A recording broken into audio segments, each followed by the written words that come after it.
제가 세 분과 이 세례 교육을 5주 동안 진행하면서 저 개인적으로 너무 신기하고 또 신비했던 일들은 이 세 분의 변화였어요. 세례 교육을 통해서 막 급작스럽게 변화되고 그런 게 아니라 뭐 그런 부분도 좀 있습니다. 어떤 인식과 깨달음, 구원에 대한 어떤 깨달음이 분명히 있지만 이분들의 인생의 여정 가운데 그것이 수십 년 혹은 몇 년간의 이분들의 어떤 변화의 과정을 제가 같이 볼 수 있는 거, 아마 이 세 분도 같이 느끼셨을 것 같아요. 우리 특별히 한 형제 같은 경우는 정말 생짜배기, 교회와 전혀 어떤 인연이 없는 그냥 예수님을 잘 믿는 자매를 만나서 결혼하는 것이 그저 죄일 뿐, 어떤 잘못도 없는데 이런 교회와 인연을 맺은 분이 한 분이시고, 두 분은 이제 모태신앙이신데 어떤 구원의 어떤 도리라든지 그런 걸 다시 한번 경험하고 싶은. 근데 그 전자에게서도 한 분이 얘기하시더라고요. 왜 나는 예수를 처음 믿었기 때문에 세례교육에 들어온 게 난 당연한데 왜 모태신앙이라고 하는 분들이 나랑 같이 세례교육을 받을까를 처음에 이해를 못 하셨다고 하시더라고요. 근데 저희가 사실은 이 마지막 순간에 세례 간증문을 같이 읽는 시간으로 마무리를 해요. 그래서 1시간 동안 세 분의 세례 간증문을 읽고 끝났어요. 근데 그 간증문을 다 읽고 나서 그 형제께서 얘기하시더라고요. 왜 이 두 분이 저랑 같이 세례교육을 받게 됐는지를 이제는 알게 됐다고. 모태신앙인이라고 해서 어떤 구원에 대해서, 기독교에 대해서, 신앙에 대해서 전부 알고 있다라고 하는 오해와 착각은 여러분 다 버리셔도 될 것 같습니다. 이 자리에도 그런 분들이 계실 수 있고, 또 그렇게 있다가 이 구원의 도리에 대해서 새롭게 깨닫고 다시 한번 귀의하신 분들이 이 자리에 또 계십니다. 그래서 오늘 이 세 분의 변화, 그리고 이 세 분과의 어떤 이 변화까지 올 때에 도움을 주셨던 여러 만남들, 하나님과의 만남, 또 이끄미야와의 만남, 또 공동체의 만남을 여러분께 잘 소개하려고 합니다. 그게 가장 신비한 일이 아닐까요? 그래서 앞으로도 이 꿈꾸는 공동체 안에 이런 놀라운 신비한 일들이 계속 있었으면 합니다. 우리 사도행전 11장 24, 25, 26 짧은 말씀인데요. 같이 읽고 계속해서 진행하겠습니다. 시작. 바나바는 착한 사람이요 성령과 믿음이 충만한 사람이었다. 그래서 많은 사람이 주님께로 나아왔다. 바나바는 사울을 찾으려고 다소로 가서 그를 만나 안디옥으로 데려왔다. 두 사람은 1년 동안 줄곧 거기에 머물면서 교회에서 모임을 가지고 많은 사람을 가르쳤다. 제자들은 안디옥에서 처음으로 그리스도인이라고 불렸다. 우리가 너무나도 잘 알고 있는 말씀 가운데 하나인데 굉장히 역사적인 이름이죠. 크리스티아누스, 그리스도인이라고, 기독교인이라고 하는 단어가 처음 생겨진 것이 이 안디옥 교회에서의 사건이었고, 이 그리스도인이라고 하는, 기독교인이라고 하는 이름으로 성도들이 불리어진 데에는 바나바라고 하는 한 사람의 영향력이 있었다는 사실입니다. 근데 그의 특징은 착한 사람이었고 성령과 믿음이 정말 좋은 사람이었다. 그래서 그 덕분에 많은 사람이 주님께 나와왔고, 그들이 공동체로 신앙생활하고 말씀을 듣고 말씀의 가르침을 받으면서 결국 교회 밖에 있는 사람들이 이들을 가리켜서 기독교인, 크리스찬이라고 이름을 붙여주었다. 이게 굉장히 핵심적인 거죠. 우리 세 분이 이제는 당당하게 어쩌면 내가 크리스찬이라고 하는 이름, 그 단어를 아마 누군가에게 소개를 하실 수가 있을 것 같습니다. 그렇게 찾는 이들은 사실은 안 찾을 수도 있는데, 하나님에 대해서 또 자기 자신에 대해서 또 이 깨어진 세상의 어떤 실상을 목격하면서 사실 자기 자신에 대해서 이렇게 찾아가시는 것 같아요. 또 이게 아니라는 것을 또 발견해 가시는 것 같습니다. 먼저 우리 선우 형제 같은 경우는 하나님 없는 삶의 어떤 실상에 대해서 뼈저리게 경험하고 살아왔던 분이세요. 오늘 왜 많은 사람들이 주님께로 돌아왔을까요? 주님께로 돌아오기 전에는 그 주님이 뭔가를 갖고 있기 때문에, 주님께 가면 뭐가 있기 때문에 돌아오는 거죠. 그럴 필요가 없다면 주님께 나아갈 수가 없을 겁니다. 왜 주님께 나아갈까? 나의 인생에 주님이 뭔가 필요하기 때문에, 내가 뭔가 주님을 필요로 하기 때문에 나아가는 거죠. 그 전제는 세상에 대해 나에 대해서 문제가 있다라고 하는 인식에서부터 시작합니다. 세상이 별 문제가 없고 내가 어떤 문제가 없이 내가 인생의 주인, 인생의 어떤 자동차의 핸들을 붙들고 잘 살아갈 수 있다면 왜 주님을 필요로 할까요? 왜 신앙은 필요로 할까요? 이 세상은 과연 괜찮을까요? 이스라엘과 하마스 간에 민가가 있는 곳에 무기가 숨어져 있고 숨겨져 있고 또 지도자들이 있기 때문에 그 민가를 정밀한 타격을 해서 아이들이 죽건 상관없이 그냥 타격할 수 있는 시대. SNS로 뉴스로 우리가 얼마든지 실시간으로 보고 있음에도 불구하고 이스라엘의 지도자들은 그거 별로 상관없습니다. 그들이 볼 때 그 하마스는 뿌리째 뽑아야 되는, 또 우리가 이스라엘 편에 보더라도 그 하마스의 폭력적인 사건들을 우리가 알고 있죠. 실시간으로 전 세계가 다 알고 있는데도 누구 하나 거기에 눈 깜짝하지 않는 세상. 그게 남의 세상이라고요? 아니요, 여러분. 우린 여전히 분단 국가예요. 한국 밖에서는 이 한국과 북한의 대치를 굉장히 위험하게 봅니다. 근데 우리는 이미 어쩌면 거짓된 평화와 화해에 익숙해 있기 때문에 그것이 느껴지지 않을 뿐이죠. 그러나 그것은 버튼 하나만으로도 저와 여러분에게 언젠간 구체적인 실제로 받아들여질 날이 올 거예요. 아니, 올 수도 있다라고 저는 생각합니다. 그런 세상에 대해서 문제가 있다라고 하는 인식이 필수일 때 주님께 돌아오는 일이 일어나는 거죠. 우리 선우 형제님은 어렸을 때부터 이렇게 말썽 피우지 않고 이렇게 어른 말씀 잘 듣고 사회가 정해준 길을 잘 따라가는 말 그대로 모범생이셨대요. 이런 분들이 꽤 많으실걸요, 그죠? 저희 아이들 가운데도 한 2명은 그런 모범생의 길을 가고 있는 것 같습니다. 그리고 2명은 아직 아닌 것 같아요. 이렇게 쓰셨어요. 항상 무언가에 이끌려 다녔다. 그래서인지 삶에 대한 의욕이나 희망이 없고 냉소적인 사람에 가까웠다. 왜 살아야 하는지, 나는 무엇을 하고 싶은지 스스로 정하지 못했다. 잘 듣고 잘 따라가는 삶, 그리고 항상 무언가에 이끌려 다녔고 스스로 정하지 못했다. 이게 본인의 어떤 삶이었다라고 반추하고 있는 거예요. 에베소서 2장 2절 말씀은 성경이 이런 사람들에 대해서 어떻게 얘기하는지 볼까요? 시작. 그때 여러분은 허물과 죄 가운데서 이 세상의 풍조를 따라 살고 곧 지금 불순종의 자식들 가운데서 작용하는 영을 따라 살았습니다. 세상은 인생을 주도적으로 주인답게 살라고 우리를 종용하고 그렇게 가르칩니다. 너다우라고, 자기다우라고 얘기합니다. 맞는 말이죠. 근데 그렇게 사는 것이 주도적이고 주체적인 삶이라고 얘기하는데 정작 성경은 그런 인생을 뭐뭐에 따라가는 인생이라고, 뭐뭐 하는 대로 살아가는 인생이라고 정의하고 있는 거죠. 선우 형제는 작년에 특별히 업무에서 많이 지치셨던 것 같아요. 그런 분들이 이 가운데도 많지 않으시겠어요? 특별히 올해 이런 직장에서 일터에서 업무에 있어서 또 관계에 있어서 너무 힘드신 분들이 이 자리에도 분명히 계시겠죠. 업무만 힘듭니까? 때로는 아픈 일들, 어려운 일들, 이별들은 한꺼번에 찾아온다고들 해요. 그때 우리는 얼마나 더 힘듭니까? 특별히 그런 또 업무에서도 지치니까 당연히 가정 안에서의 어려움이 있었겠죠. 아내와의 관계가 굉장히 어려우셨대요. 그래서 우울증도 겪으시고 또 상담도 받으시고 또 병원도 다니셨대요. 한 가지 말씀드린 거, 이 모든 것들은 다 허락하에 제가 지금 하고 있는 겁니다. 간증을 쓸 때 프라이빗한 것들은 다 밑줄 그으라고 하는데 이 부분은 밑줄을 안 그으셨어요. 그래서 제가 얼마든지 지금 하고 있는 거고 밑줄 그은 부분은 전혀 제가 다루지 않을 겁니다. 긴장하지 마시라고 세 분 제가 다 이렇게 쓰셨어요. 그렇게 우울증 때문에 상담도 받고 병원도 다녔고, 여러분 너무 놀라운 일이 아니죠? 이 가운데 아직 우리가 잘은 모르지만 근사하게 옷을 입고 있지만 저와 여러분도 이런 상담과 우울증 때문에 또 병원도 또 정신과 가서도 약을 먹고 진료 다 받으셨어요. 그리고 그렇게 받기를 저는 권면드립니다. 하지만 그것으로 삶은 나아지지 않았습니다. 잠시 제 이야기를 할 때만 조금 나아질 뿐 결국 근본적으로 달라지는 것은 없었습니다. 나는 제 약점을 안 보여주기 위해 가면을 쓰는 것에 익숙해졌고 그렇게 행동하는 것이 진짜 나인 것처럼 되어버렸다. 많은 분들이 우울감 혹은 우울증 때문에 고민하신 분들이 꽤 많으실 걸로 알고 있어요. 파커 제이 파머의 삶이 내게 말을 걸어올 때라고 한 책에서도 그 파커 교수가 자신이 어떻게 우울증에 걸렸는지, 그래서 회복되었는지를 봄, 여름, 가을, 겨울이라고 4계절로 얇은 책이 쓰여져 있죠. 자신도 자기가 우울증이 올 줄 몰랐어요. 근데 그 우울증을 뭐라고 또 소개합니까? 진짜 나를 찾아가는 일종의 내 내면의 데모하는 거죠. 너 이거 네 모습 아니야. 이건 진짜 너다움이 아니야. 내 진짜 나다움을 찾지 않고 내가 가장 가까운 사람과 관계를 회복하려고 할 때 내 진짜 자아는 울부짖는 거죠. 그건 너의 다움이 아니야. 선생님은 그 얘기를 하셨던 거예요. 나의 약점을 보여주지 않기 위해서 나는 가면을 쓰기 위해 익숙해졌고 그렇게 행동하는 것이 진짜 나인 것처럼 되어버렸다.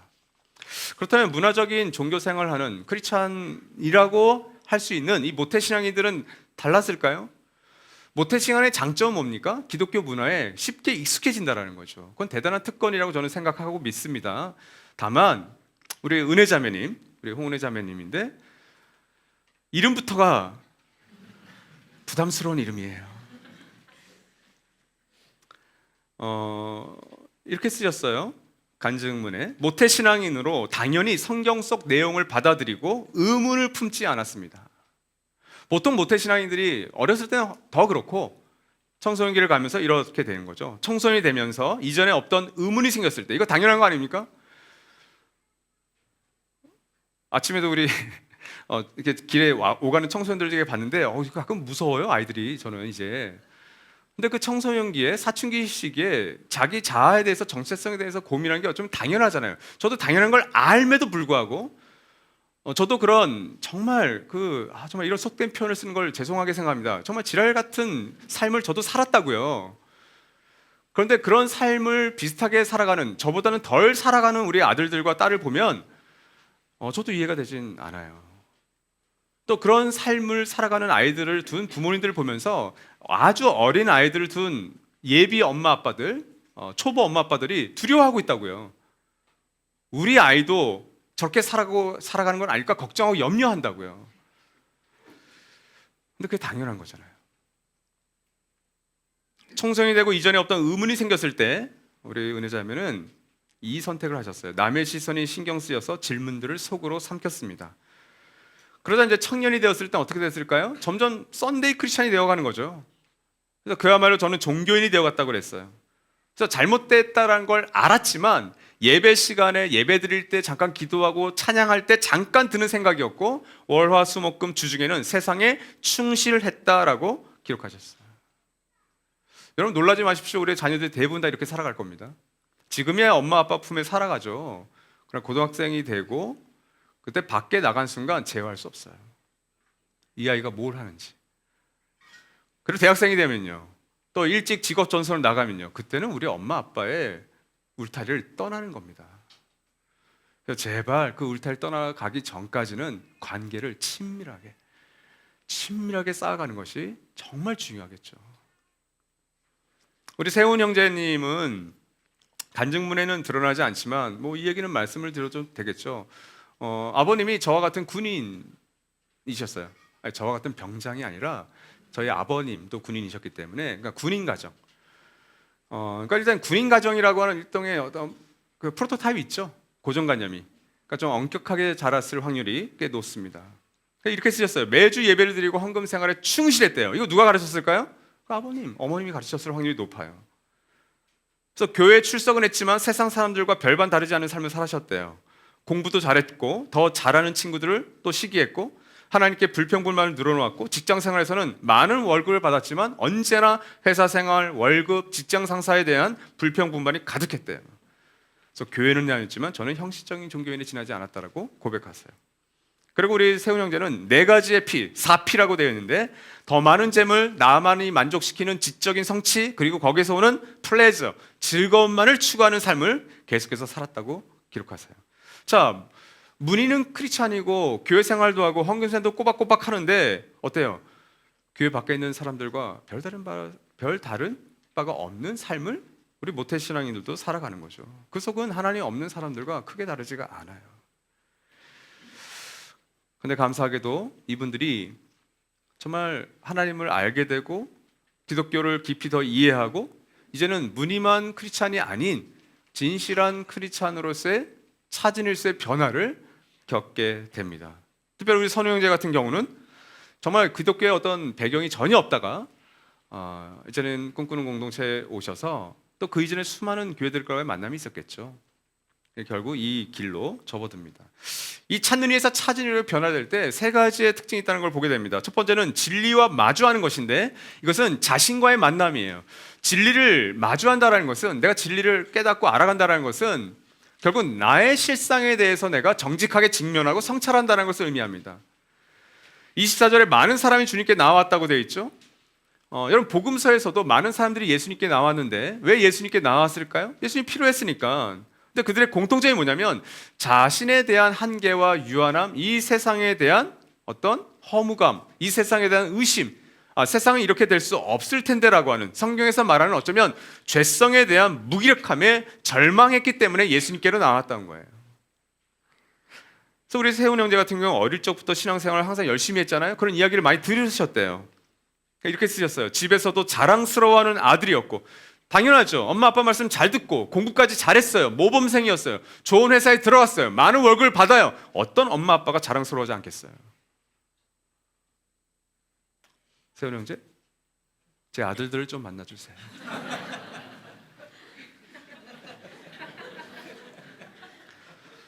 거기다가 11조 생활까지 꼬박꼬박 한다는 자부심이 있었기 때문에 인생에 찾아온 고난들, 우리 세훈 형제에게는 실직, 그리고 교회 지체들로부터의 외면, 그리고 여자친구와의 실연, 이런 고난들을 받아들일 수가 없었어요.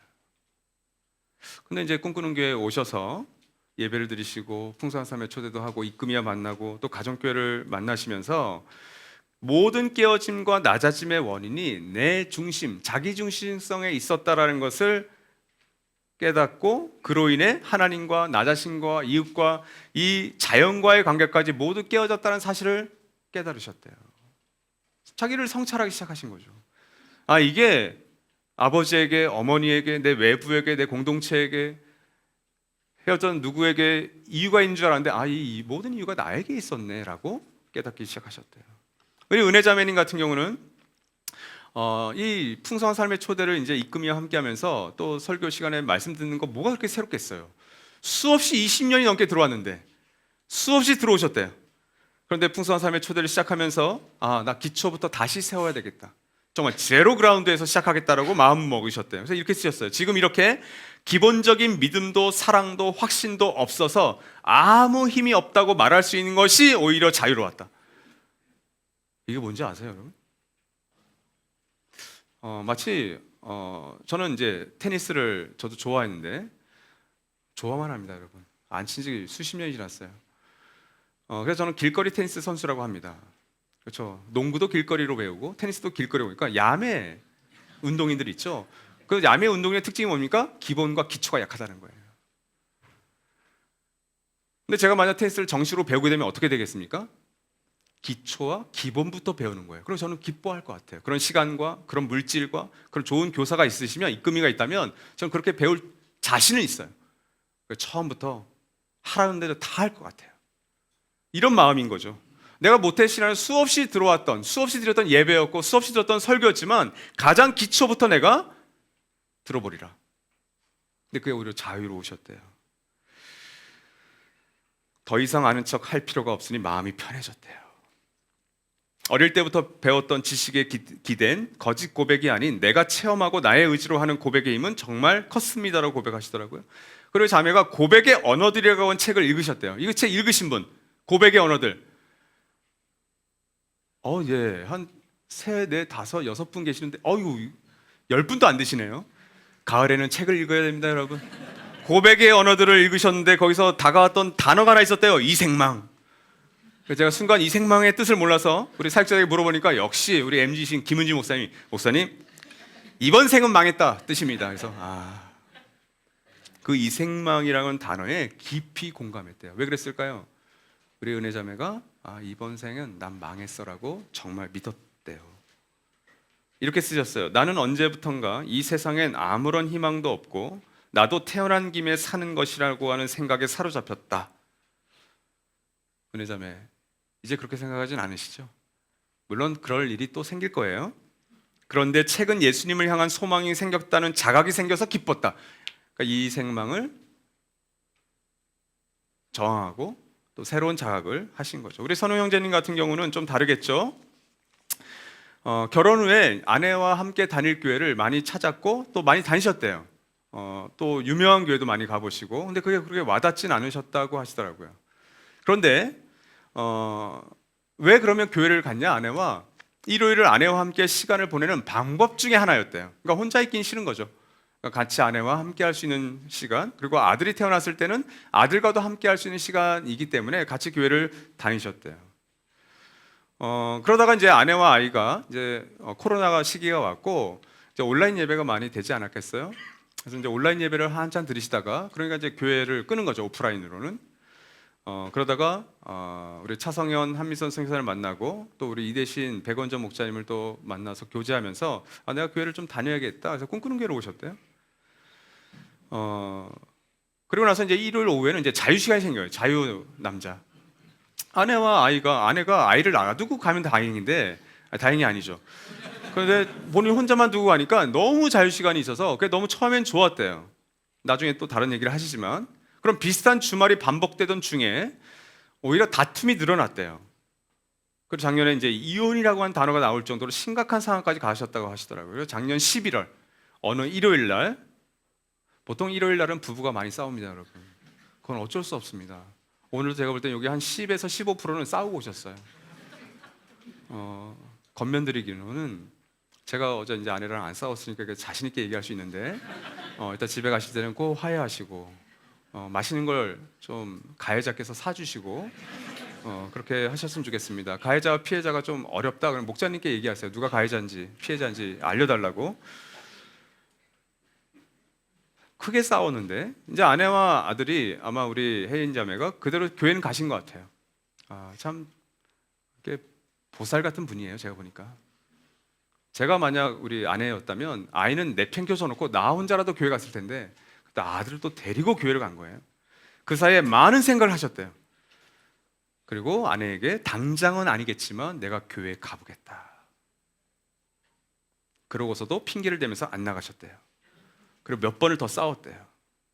근데 어느 날 이렇게 고백하셨어요. 내가 지키고자 했던 작은 자유도, 시간이 부족하다는 불안감도, 교회에 대한 막연한 거부감도 다 내려놓고 일단 가보기로 했다.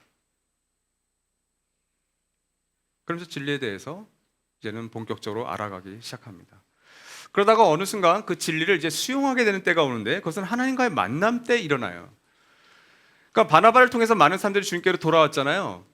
그러니까 바나바를 통해서 안디옥 교회에 돌아왔다, 안디옥 교회에 출석했다, 안디옥 교회가 증가했다가 아니라 주님께로 돌아왔다라는 표현이 중요한 거예요. 그렇죠? 주님을 만나기 시작하는 겁니다. 바나바가 주님을 만나게 했다 이렇게 말하기 어려워요. 바나바는 그냥 도구였을 뿐. 그렇죠? 잘하게 하시는 하나님이시니처럼 그 만나 주시는 분은 하나님이세요. 신비한 역사입니다. 우리 선우형제 같은 경우는 이젠 풍성한 삶의 초대를 하고 또 그 목자님들과 또 선교사님 부부도 만나고 또 꿈꾸는 공동체 안에서 가정교회 먼저 좀 들어오셨어요. 또 그 가정교회 식구들과 만나고 또 전가족 여름 수련회는 이미 작년 11월에 크게 싸웠는데 이미 8월에 갔다 오셨어요. 2박 3일을. 그러면서 이 입금일을 통해서 뭘 깨달았냐면 내가 겪던 어려움이 나만의 문제가 아닌 모두가 똑같이 겪는 것임을 깨닫자 오히려 마음이 열렸대요. 그렇지 않습니까? 지금 여러분이 하고 있는 고민들, 어떤 죄에 대한 유혹들이 여러분만 겪는 것이 아니라 실은 여기 앉아있는 모든 분들이 다 겪고 있다는 것에 좀 위로가 되셨으면 좋겠습니다. 나만이 삶에서 힘든 것은 아니구나. 오히려 더 끔찍한 아픔과 상실과 그런 고민과 유혹을 받는 이들이 이 가운데 다 있다는 것에 좀 위로가 되셨으면 좋겠어요. 나와 타인에 대한 오해의 껍데기를 걷어내는 것이 기독교, 교회, 예배, 공동체 내에서의 교제라는 생각이 들었다. 이 생각이 대단한 거죠. 이게 왜 대단합니까? 선우 형제의 고백으로 믿음을 고백하고 있는 거예요. 기독교가 뭡니까? 구원이 뭡니까? 여러분 얘기할 수 있으시겠어요? 선우 형이 이렇게 얘기하는 거예요. 나와 타인에 대한 오해의 껍데기들, 이런 것 때문에 이스라엘과 하마스가 지금까지 싸우는 거 아닙니까? 앞으로 러시아와 우크라이나가 계속해서 싸울 겁니다. 남한과 우리 북한이 여전히 그 오해의 껍데기들 속에서 네 편이니 내 편이니 하게 될 겁니다. 그것을 걷어내는 것이 기독교라고 생각이 들었대요.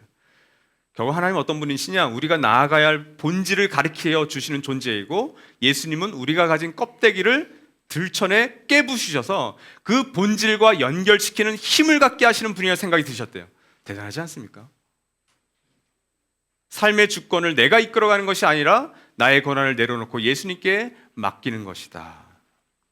그러면서 풍성한 삶의 초대 마지막 시간에 저희가 이제 교회에 처음 들어오신 분들을 이금희와 연결해서 이 풍성한 삶의 초대, 복음 전의 이야기와 복음에 대해서 그래서 마지막에 선택을 하게 하잖아요. 그러니까 모태신앙인들과 교회 오래 하신 분들, 그래서 수평 이동해 오신 분들은 그 선택하는 게 그렇게 어렵지 않을 수 있어요, 그죠? 그래서 리조이스라든지 리커밋이라든지 리시브를 하면 되는데 리서치와 리젝이 있어요. 그래서 선우에 거절할 수 있다고요. 아니면 내가 좀 더 찾아보겠다, 더 진리를 알아보겠다 할 수 있는데 리시브를 선택했던 이유가 뭐였냐면 그것이 기독교와 우리 꿈꾸는 교회가 추구하는 것이라면 우선 받아들여 보고 싶다는 마음이 들었기 때문이래요. 우리 세훈 형제와 은혜 자매는 비슷한 고백을 합니다. 모태신앙인들이잖아요. 진리의 내용에 대해서는 이미 수없이 들어왔어요. 근데 이 모태신앙인들의 특징이 뭐냐면 이 고민이에요. 그래서 우리 은혜 자매가 잘 얘기해 주셨는데, 우리를 사랑하셔서 예수님을 이 땅에 보내시고 십자가에서 고통당하시고 죽으셨다라고 하는 내용이 있죠. 이게 복음의 내용인데 그 내용이 납득이 되지 않는 거예요. 왜 예수님이 죽으셔야 되냐고, 왜 십자가에 달리셔야 되냐고, 왜 하나님 보내주셔야 되냐고, 그걸 믿으면 왜 구원받는다고 하냐고, 이거에 대한 납득과 공감이 안 됐던 거죠. 근데 이런 고민조차 하지 않으셨어요.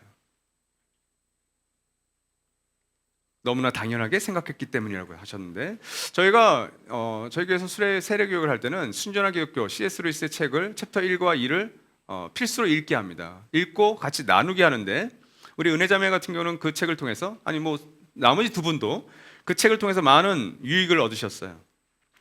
이렇게 쓰셨어요, 은혜자매가. 지금은 하나님께서 우리를 사랑하시기에 예수 그리스도를 이 땅에 보내셨다는 것에 깊이 동의한다. 이게 무슨 의미인지 아십니까? 앞서 그 의문이 생기고 질문이 생겨도 질문 안 했다고 그랬잖아요. 아는 척. 근데 이 깊이 동의했다는 건 이걸 깨달은 거예요. 정해진 습관을 따라 기계처럼 예배 나오던 저는 그리스도의 죽음과 그 효력에 대해 이해하자 처음으로 자발적으로 예배 나와 감사함으로 찬양을 드릴 수 있었다. 놀라운 경험이었고 정말 오랜만에 느꼈던 두근거림이었다라고 고백하고 있는 거예요. 이 두근거림, 이 경험, 이 감사함이 우리의 아이들에게 있을 때 그때 우리 아이들이 하나님의 자녀가 정말 되었다라고 얘기할 수 있는 거예요. 은혜자매님, 이런 두근거림이 지금은 없죠? 아니, 없을 수 있어요. 이건 그때 그 책을 통해서 세례교육 때 깨달았던 느낌이고 따라왔던 감정이니까 지금은 없을 수 없는데 괜찮아요. 그 감정이 지금 안 따라도 상관없어요. 근데 본인의 생각과 본인의 고민으로 이 고백을 했다라는 거죠. 근데 여러분, 이 분들이 이렇게 진리를 마주하고 진리를 수용하기까지 그냥 하늘에서 뚝 떨어졌을까요? 죄송하지만 그렇지 않습니다. 이분들과 만나주셨던 수많은 이끄미들이 계셔서 그래요. 사실 이 자리는 그 이끄미들께 감사해야 될 수밖에 없는 자리예요. 우리 세 분을 여기까지 인도하셨던 그 수많은 이끄미들이 계시죠. 그 이끄미들에게 이번 한 주 동안 진짜 맛있는 거 비싸지 않아도 상관없어요. 선물도 하시고 같은 시간을 보내십시오. 아멘. 그 이끄미 가운데 저도 있잖아요. 근데 제가 영걸이라 별로 교회에는 없을 거니까. 정말 이런다고 또 저한테 뭐 선물하고 그러지 마십시오. 정말 괜찮으니까.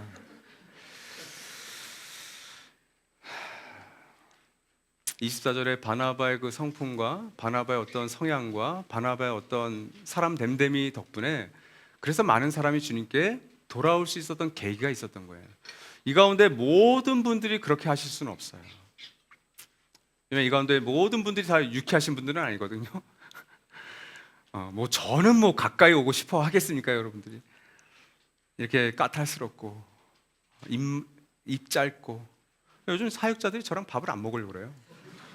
제가 거의 뭐 점심은 거의 안 먹고 뭐 한 끼를 요즘 먹는데 거의 4분의 1만 먹고 하니까 이제 목사님과 식사하는 건 기쁨이 아니라고 안 먹으려고 해요. 저를. 나쁜 사역자들이에요. 여러분 어떠세요? 여러분 그렇게 유쾌하세요? 그런데도 불구하고 이 세 분에게 소중한 이끄미들이 계셨어요. 여러분들도 그런 이끄미들이 전 다 되신다고 생각해요. 우리 세훈 형제는 세훈 형제 이제 오셨을 때 세훈 형제는 약간 독특한 방법으로 오셨어요. 우리 세훈 형제는 본인의 어떤 의지로 우리 교회를 오신 것이 아니라 아버님께서 저희 교회를 아시고 사는 곳이 그나마 우리 교회랑 좀 가깝고 하니까 저희 교회로 추천을 하셨고 그래서 오셨어요. 그래서 그 아버님을 우리 김경수 목사님이 또 이렇게 만나 주셨어요. 그건 알고 계시죠? 다행입니다. 아들 또 모르게 또 만났는데 제가 또 실수했을까봐. 왜 아버님이 아들을 우리 교회에 초청했는지는 뭐 저희는 알고 있었고, 그래서 이분을 어떻게 이끄미를 매칭을 할까? 좀 좀 어렵죠. 그래서 우리 땐 그럴 땐 여러 카드가 있어요. 뭐 운영위 원장, 마을지기, 목자, 혹은 사역자. 이땐 사역자 카드가 필요했어요. 그래서 좀 시간이 많은 것 같으신 우리 김경수 목사님께, 이거 농담입니다. 우리 경수 목사님의 장점이 있어요. 은근히 물고 끝까지 가요. 자기가 물린 것도 몰라요. 그래서 우리 세훈 형제한테는 이런 분이 필요하겠다. 왜냐면 아버지가 군인이시라는 건 기본적으로 굉장히 스트릭한, 엄격하신 분일 확률이 높아요. 그리고 꽤 계급이 높으세요. 그러니 그 문화 속에서 저와 같은, 그래서 목사님 연결시켜 드렸어요. 정말 좋은 매칭이었던 것 같아요. 그래서 제가 사실은 우리 세훈 형제 이렇게 봤을 때 세훈 형제 이렇게 젊은 분이라는 생각을 못했었어요. 좀 나이가 지긋하구나. 근데 생각보다 너무 어린 거예요. 그래서 이제 하늘가족 대립도를 하고 그 입금의 시간을 잘 갖고 이제 가정교회를 어떻게 보내지? 이것도 또 이슈거든요. 이 형제를 잘 보듬어주고 품어주고 같이 가야 될 가정교회 필요한데, 그래서 결국 여수가정교회, 우리 김경수 목사님 목자로 있는, 그냥 책임지시라고, 이거 어쩌냐고. 근데 잘 됐어요. 가서 우리 소위 어르신들과 얼마나 우리 성원근 지사님 거기 계시잖아요. 나이 차이가 20 몇 년 차이 나죠. 근데 거기 가서 형님 하세요?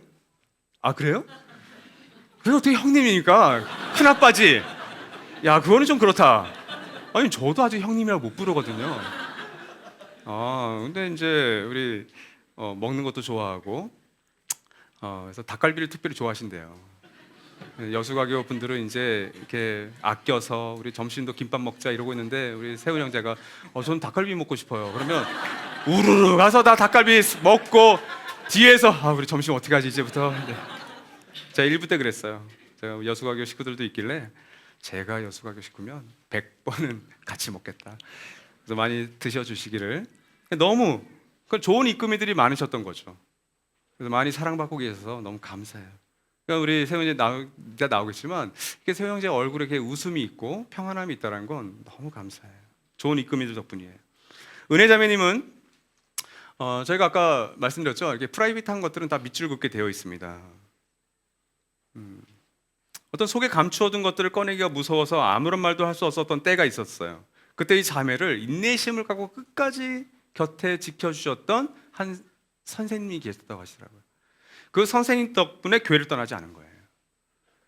그래서 어쩔 수 없이 그 공동체를 떠나게 되고 정든 우리 꿈꾸는 교회 청년부에 이따가 나오겠지만, 그 언니의 초대로 꿈꾸는 교회 한번 와볼래? 아마 어떤 의심과 두려움과 낯설음을 가지고 은혜자매가 오지 않았을까요? 그렇죠? 네, 그랬을 거예요. 근데 여기까지 오는데 그 입금이들이 계셔서 그래요. 우리 선우 형제님은 사실은 작년 8월 정가족 여름 수련회 우리 선우 형제가 온다는 소식을 저희가 다 들었어요. 그럼 우리는 어떻게 해야 돼요? 비상이에요. 아니, 하늘 가족들만 있어도 피곤한데 찬은이가 오신다고? 아직 교회 분위기를 잘 모르시는 분이 오신다고? 우리가 어떻게 했겠어요? 배려하고. 아마 우리 강동 함께 가정교회죠. 아마 난리가 났을 거예요. 우리 이 형제를 어떻게 되냐, 우리 도윤이 아빠를 어떻게 하냐. 그래서 극진히 모셨대, 극진히. 근데 우리 선우 형제는 정가수를 왔던 이유는 딱 하나였어요. 그냥 아내와 아들과 주말을 같이 보낸다.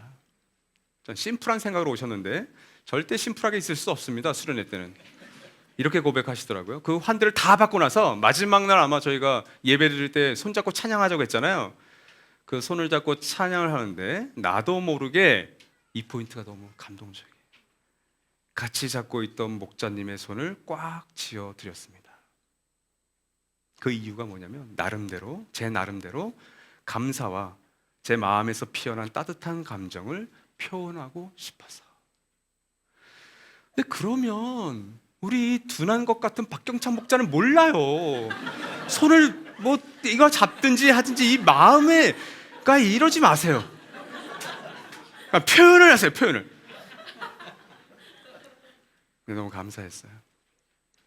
아까 말씀드렸잖아요. 우리 선교사님 부부와 우리 동탄의 두 목자님들이 이렇게 찾아와서 같이 대화하고 나누셨다고 표현을 하시라고요. 아, 좋았다, 감사하다.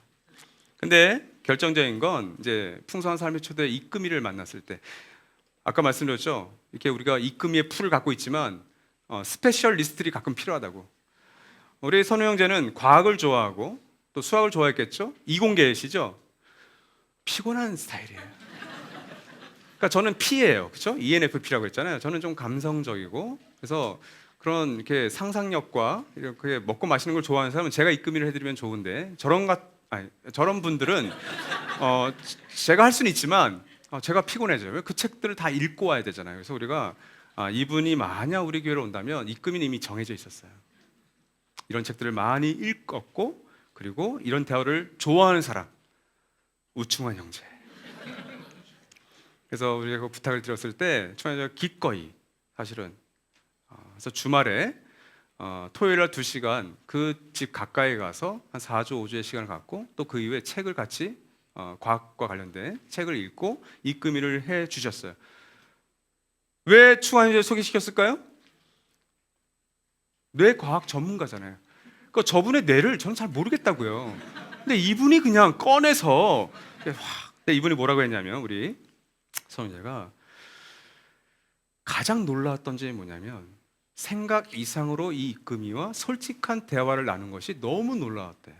사회생활을 하면서 만나는 관계, 특히 처음 만나는 사이에서 개인적인 경험과 생각을 솔직하게 나누기는 어려웠습니다. 그런데 솔직한 대화를 나눌 수 있다는 점이 신기했습니다. 그리고 제 안에 단단하게 굳어져 쌓여있던 마음이 풀리는 느낌을 받았고, 제게는 행복하면서도 치유가 되는 그런 시간이었습니다. 그런 게임은 끝난 거예요.